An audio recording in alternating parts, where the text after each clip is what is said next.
በጥቅምት 2017 በፈረንጆቹ ዘመን አቆጣጠር አንዲት ሴት በአቴንስ የአየር ማረፊያ ላይ ታየች። ከዛች ቅጽበት በኋላ ዳግም ልትታይ አልቻለችም። ለዓለምም የውሃ ሽታ ሆና ቀረች። ይዛ የተሰወረችው ገንዘብ ዓለምን እጅጉን ያስደነገጠና ያስገረመም ነበር። ወደ $4 ቢሊዮን ነበረ። ኤፍቢአይ በዓለም ላይ ካሉ እጅግ አደገኛ፣ ድንቅ፣ አስገራሚ ከሆኑ ምርጥ 10 ወንጀለኞች መሃልም ብቸኛዋ ሴት አድርጎ መዝግቧታል። ዛሬ የምናወራው ስለ ሩጂያ ኢግናቶቫ ታሪክ ነው።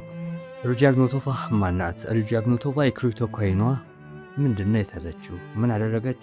ምንስ ፈጸመች? የሚለውን በዛሬ ቪዲዮ የምናይ ነው የሚሆነው። እኔ አብሬያችሁ የምቆየው ዳንኤል ነኝ። የዚህን ዩቲዩብ ቻናል ሰብስክራይብ፣ ላይክ፣ ኮመንት ምናምን በማድረግ አብራችሁን እንድትሆኑ በትህትና ጠይቃችሁ ይሆናል። ሩጂያ ኢግናቶቫ እንደ ማንኛውም ተራ አጭበርባሪ የማጭበርበር ታሪክ ውስጥ የነበረች ተራ አድርጋችሁ ልስባት የምትሞክራት አይነት ሴት አይደለችም። የተማለች ባለራዕይ ሴት እንደነበረች ይነገርላታል። ሩጂያ ኢግናቶቫ በ1980 ዓ.ም ነበረ በቡልጋሪያ የተወለደችው። ከቡልጋሪያ በ10 ዓመቷ ነበረ ወደ ጀርመን ልትጓዝ የቻለችው ማለት ነው። በ10 ዓመቷ ወደ ጀርመን ከተጓዘች በኋላ የትምህርት ህይወቷ ቀጠለ። በዛን ሰዓት የሚመለከቷት የአካባቢ ሰዎችም ሆኑ መምህራኖቿ በትምህርቷ እጅጉን ጎበዝ እንደነበረች ይነግሩላታል።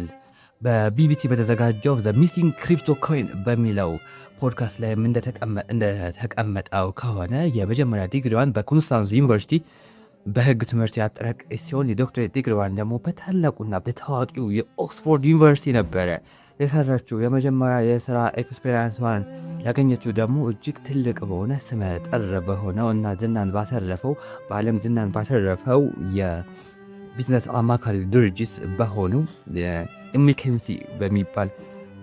መኬንሲ በሚባል ድርጅት ውስጥ ነበረ እና በዛ ሰዓትም የተለያዩ በቢሊዮን የሚቆጠሩ ድርጅቶች እንዴት ቢዝነስን ራን ማድረግ እንደሚችሉ የሰዎችን የኢንቨስትመንት ማይንድ ሴታቸውን ልታጥናና ልታውቅ እንደቻለችም ያሳየናል ፖድካስቱ ማለት ነው።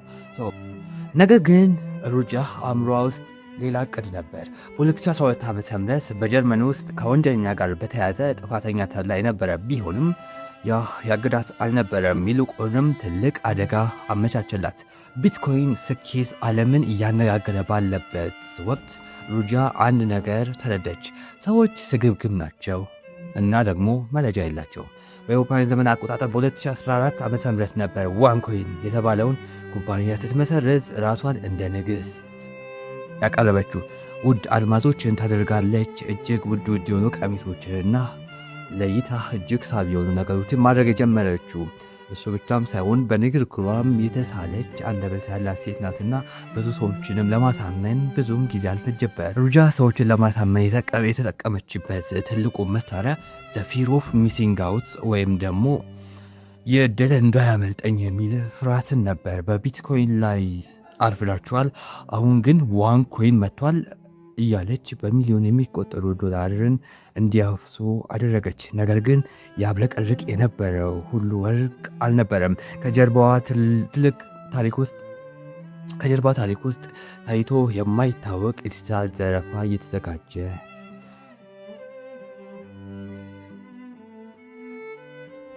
ሩጂያ ኢግናቶቫ ዋንኮይን የተባለውን ኩባንያ በዓለም ላይ ስታስተዋውቅ የተጠቀመችው ቃል አንድ ነበር፣ አብዮት የሚል። በድፍረት እና በታላቅ ሞራልም በልብ ሙሉነትም ሳይቀር እንዲህ ያለችም ታወራለች። ይህ ቢትኮይን የሚገለው ክሪፕቶ ከረንሲ ነው። ካሁን በኋላ ቢትኮይንን ተሰናበቱት። ስለዚህ ካሁን በኋላ ብቸኛው የዓለም ዲጂታል ገንዘብ የሚሆነው ይህ ዋንኮይን ነው በማለት በሚሊዮን የሚቆጠሩ ሰዎችንም ሰብክ ነበር። ስብከቷ የሃይማኖታዊ ስብከት ይመስል ነበረ ይላሉ በጊዜው የነበረው ሰዎች በተለያዩ ፖድካስት ላይ ሲጠየቁ እንደሚመልሱት ከሆነ። ነገሮቹ እንደዚህ ከሆነ ዋንኮይን ምን ችግር ነበረበት? ከቢትኮይንስ ምን የሚለይ ምን ስህተትስ ነበረበት? እንዴትስ ነው ዓለምን ልታጭበረበር የሚለውን ጉዳይ አሁን ደግሞ ምን ፈተፍትበት ሰዓት ነው።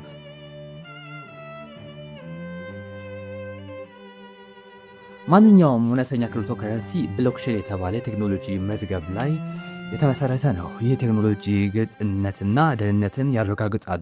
ሩጃ ግን ዋንኮይን የራሷ እጅግ ፈጣን የብሎክቼን አለው ብላ ዓለምን ዋሸች። በአውሮፓውያን ዘመን አቆጣጠር በ2016 ዓመተ ምህረት ነበረ ቡጅረን ቡጅራክ የተባለ የብሎክቼን ባለሙያ ወደ ሩጃ ወደ መሰረተችው ዋንኮይን ድርጅት ገብቶ ነገሮችን እንዲመለከት የተላከው። በዛን ሰዓት የማይጠበቅ ነገር ማየት ጀመረ።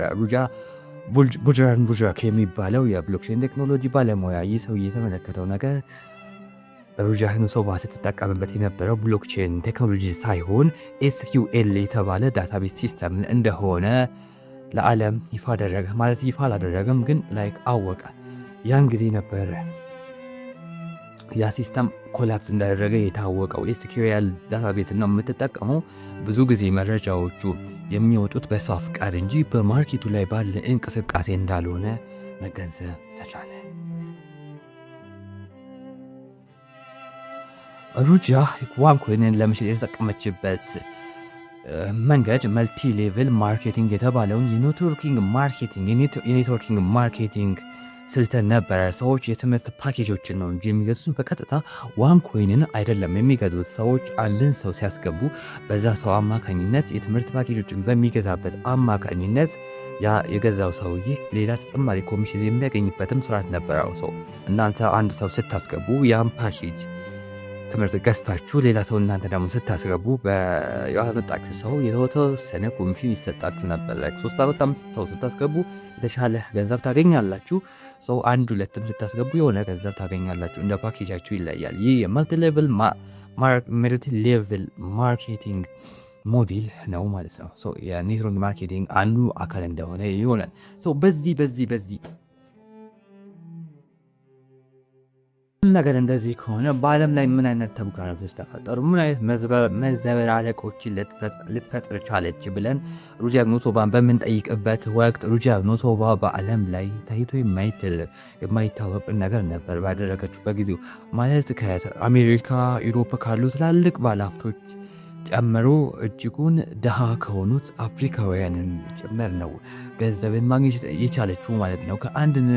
ከ175 ሀገራት በላይ ከ3.5 ሚሊዮን የሚጠጋ ሰውን ልታታለል ልታጭበረበርና የዚህም ነገር ሰለባ እንዲሆኑ ያመቻቸች ሴት ናት ሩጃ ዩኑሶቫ። ይህን ሁሉ ብር ሰበሰበች። ወደ 3.5 ሚሊዮን ህዝቦችን አካታ ወደ 4 ቢሊዮን ዶላሮችን መሰብሰብ ችላለች። ስለዚህ የት ገንዘቡን ከተተችው የሚለው ጥያቄ ልትጠይቁኝ ትላላችሁ። ሩጃ ዩኑሶቫ ገንዘቦችን ያደረገችው በትላልቅ ምስጢራዊ ባንኮች አስቀምጣለች ይባላል።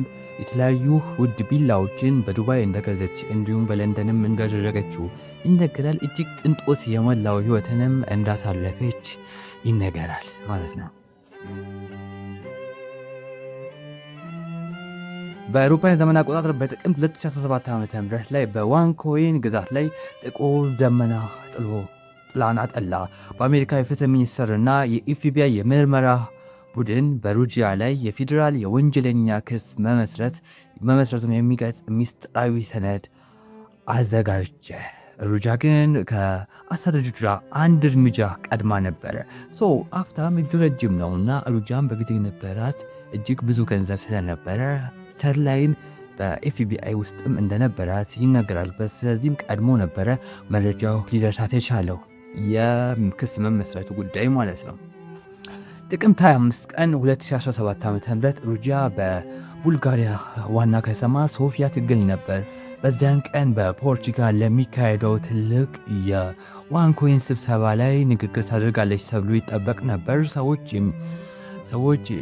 በሺዎች የሚቆጠሩ ሰዎችም እሷን ንግስታቸውን ለመቀበል ዝግጅታቸውን ጨርሰው በፖርቹጋል ይገኙ ነበር። በዚህ ዕለት ማለዳ ሩጃ ከሶፊያ ተነስታ ወደ አቴንስ ግሪክ የሚበረውን የራያን አውሮፕላን ተሳፈረች። የአውሮፕላን የድሃዎች አውሮፕላን ተብሎ የሚታወቅና ማንም ባለሀብት የማይሳፈርበት ነበረ። ሩጃ ግን ማንነቷን ለመደበቅ ይህንን መረጠች።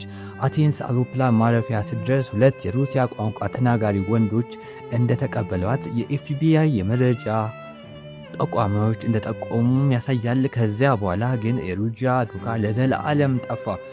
ከ5 ዓመታት ፍለጋ በኋላ በአውሮፓውያን ዘመን አቆጣጠር በ2022 ኤፍቢአይ ሩጂያ በዓለም ላይ ካሉ 10 ተፈላጊ ወንጀለኞች ዝርዝር ውስጥ አስገብቷታል። በዚህም ዝርዝር ውስጥ ከተካተተች ብቸኛዋ ሴት እሷ ነች።